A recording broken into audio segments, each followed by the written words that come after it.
तो हरियाणा के exit poll के नतीजे आप सबके सामने हैं और इसमें साफ तौर पर दिख रहा है कि कांग्रेस इतनी बढ़त बना चुकी है कि अब हरियाणा में कांग्रेस की ही सरकार बनने जा रही है। लेकिन क्या कांग्रेस इससे खुश है?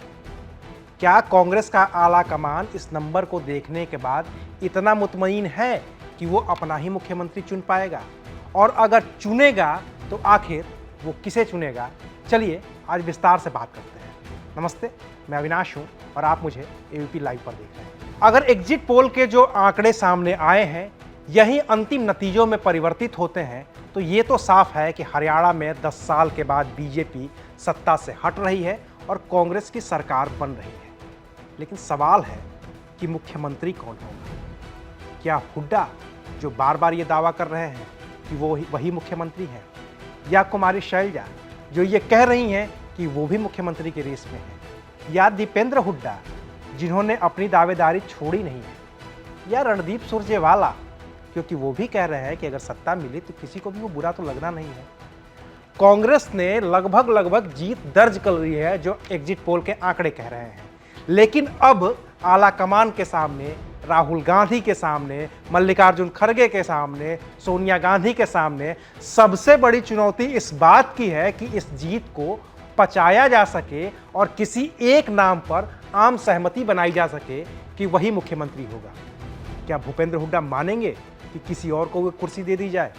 जाहिर है कि नहीं, क्योंकि भूपेंद्र हुड्डा हरियाणा के सबसे पुराने कांग्रेसी नेता हैं, सबसे मजबूत कांग्रेसी नेता हैं। ये वही हुड्डा हैं जो बार बार कह रहे थे कि आम आदमी पार्टी के साथ गठबंधन कांग्रेस को नहीं करना चाहिए।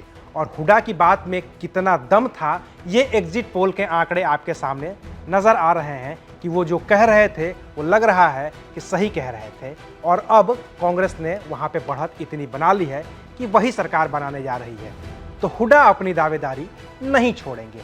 इस एग्जिट पोल के सामने आने के बाद कुमारी शैलजा ने भी कह दिया है कि वो भी सत्ता की दावेदार तो हैं ही। हालांकि वो भी लोकसभा से सांसद हैं, विधानसभा का चुनाव उन्होंने नहीं लड़ा है। रणदीप सुरजेवाला के साथ यही स्थिति है, दीपेंद्र सिंह हुड्डा के साथ यही स्थिति है। यानी कि जीत के बाद भी आला कमान, जीत के बाद भी राहुल गांधी, प्रियंका गांधी वाड्रा, मल्लिकार्जुन खड़गे, सोनिया गांधी ये तय नहीं कर पाएंगे अभी कि मुख्यमंत्री कौन होगा। तो कुल मिलाकर हरियाणा में जीतने के बाद भी कांग्रेस का पेच फंस गया है और वो पेच फंसा है मुख्यमंत्री के नाम पर। और इतना ही पेच भारतीय जनता पार्टी भी अगर जीती होती या उसके भी आंकड़े सामने आए होते तो यही पेच फंसा होता, क्योंकि वहाँ भी तमाम दावेदार थे।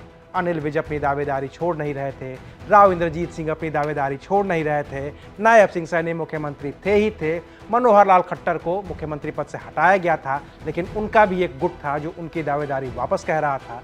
तो कुल मिलाकर कांग्रेस को बढ़त है, लेकिन उसका मुख्यमंत्री चेहरे पर पेच फंसना तय है। क्या होगा, कब होगा, कैसे होगा, इस पर विस्तार से बात करेंगे अंतिम नतीजों के बाद। तब तक देखते रहिए एबीपी लाइव। शुक्रिया।